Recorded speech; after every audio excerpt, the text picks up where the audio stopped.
2018 का final result आया है, उसमें मेरा फाइनल सिलेक्शन हुआ है। तो देखिए दोस्तों, वैसे तो ये वैकेंसी 2018 की थी, लेकिन वैकेंसी काफ़ी लंबी खिंची और अब 2021 में इसका फाइनल रिजल्ट आया है, तो इसमें मेरा फाइनल सिलेक्शन हुआ है। तो दोस्तों, मैं आपको यही बताना चाहूँगा सभी को कि देखिए, आप चाहे, हर चीज़ में टाइम लगता है। मैं भी हालांकि काफ़ी टाइम से तैयारी कर रहा हूँ, काफ़ी एग्ज़ाम मैंने क्रैक किए हुए हैं, जिनमें कि मैं फाइनल मेरिट में काफ़ी बार रहा हुआ हूँ। लेकिन आप लोग कभी भी होप लूज़ मत कीजिए, कभी भी आपको गिव अप नहीं करना है। आप आपके लाइफ में काफ़ी मोड़ ऐसे आएंगे जिनमें आप लोगों को लगेगा कि नहीं भाई, अब गिव अप कर देना चाहिए, सब छोड़ देना चाहिए। लेकिन आपको गिव अप नहीं करना है, आपको लगे रहना है। आपकी मेहनत ज़रूर सफल होगी। मेहनत कभी भी देखिए किसी की बेकार नहीं जाती है, मेहनत हमेशा काम आती है। इस एग्ज़ाम में नहीं तो दूसरे किसी एग्ज़ाम में या फिर कहीं और, आपकी मेहनत हमेशा काम आती है। मेहनत कभी भी बेकार नहीं जाती है किसी की। तो जैसे कि 2018 में ये पेपर हुआ था, इसके फॉर्म भरे गए। तो 19 में देखिए मार्च में इसका प्री एग्ज़ाम हुआ था। फिर इसका 3-4 स्टेज में एग्ज़ाम होता है, जिसमें कि फर्स्ट स्टेज रहता है इसका प्री एग्ज़ाम। फिर उसके बाद में फिजिकल हुआ था मेरा, जो कि मैं फिजिकली वैसे भी फिट हूँ, फिजिकली एक्टिविटीज़ हमेशा करता रहता हूँ।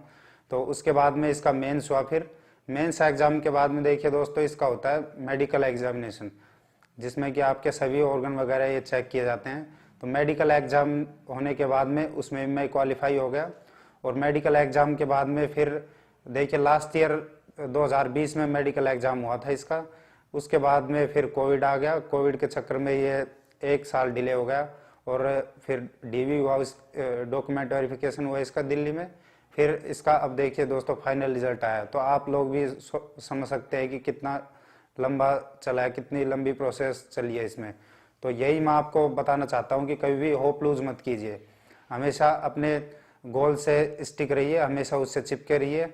आपकी मेहनत कभी भी किसी भी आदमी की बेकार नहीं जाती है। हर आदमी का अपना एक गोल होता है। उसी तरीके से मैंने भी, जैसे कॉलेज टाइम में था तभी वैकेंसीज की डिटेल थी, तो अपना गोल सेट कर लिया था कि भाई अब इस साइड में जाना है। पहले तो हमें क्या है, अपना गोल सेट करना पड़ेगा, एक फिक्स गोल करना पड़ेगा कि आपको किस दिशा में जाना है।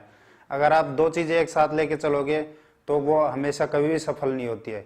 आपको एक फिक्स गोल फिक्स करना पड़ेगा। तो फिर मैंने प्रिपरेशन, गवर्नमेंट एग्ज़ाम की प्रिपरेशन स्टार्ट की, एसएससी की। तो उसके बाद में जैसे एसएससी वेरियस एग्जामिनेशन आपके कंडक्ट करवाती है, जैसे सीजीएल 10+2 हो गया, सीपीओ हो गया, जीडी वगैरह, ये सभी एग्ज़ाम कंडक्ट करवाती है। तो ये सभी एग्ज़ाम मैंने दिए। वैसे तो और भी काफ़ी एग्ज़ाम क्रैक किए हैं। फिर जैसे सीपीओ का दिया 2018 का, तो प्री दिया पहले मैंने। तो प्री के लिए आपको क्या है, देखिए अच्छी तैयारी करनी होती है। आपको 4 सेक्शन होते हैं, मैथ, रीजनिंग, इंग्लिश और जीके। तो आपको अच्छी तैयारी करनी पड़ती है। कोई भी एग्जाम हो, मैं ये नहीं कह रहा हर एग्जाम में ही आपको हालांकि अच्छी तैयारी करनी होती है, बस मन से तैयारी करो। ऐसा नहीं है कि भाई अब ये नहीं हो रहा तो इसमें बैठ गए, ये नहीं हो रहा तो उसमें बैठ गए, ये नहीं है। कोई भी काम करो आप मन से करो, आपको जरूर सफलता मिलेगी। तो उसी तरीके से मैंने प्री दिया अच्छी मेहनत से। प्री में मेरा स्कोर अच्छा रहा। फिर उसके बाद में फिजिकल एग्जाम जो होता है पीटी पीएसटी, उसमें मेरा फिजिकल काफ़ी अच्छा है स्टार्टिंग से ही। तो फिर मैंने फिजिकल एग्ज़ाम क्वालिफाई कर लिया इजीली, उसमें कोई दिक्कत नहीं हुई। फिर मेंस हुआ। तो मेंस देखिए दोस्तों, इसका काफ़ी अच्छा एग्ज़ाम होता है, मतलब अबोव एवरेज, मतलब टफ ही मान सकते हो आप। ऐसा काफ़ी अच्छा पेपर आता है इसका मेंस का। तो उसकी भी मैंने क्या तैयारी की, अच्छे से तैयारी की। इंग्लिश का एग्ज़ाम होता है, इसमें कंप्लीट इंग्लिश आती है।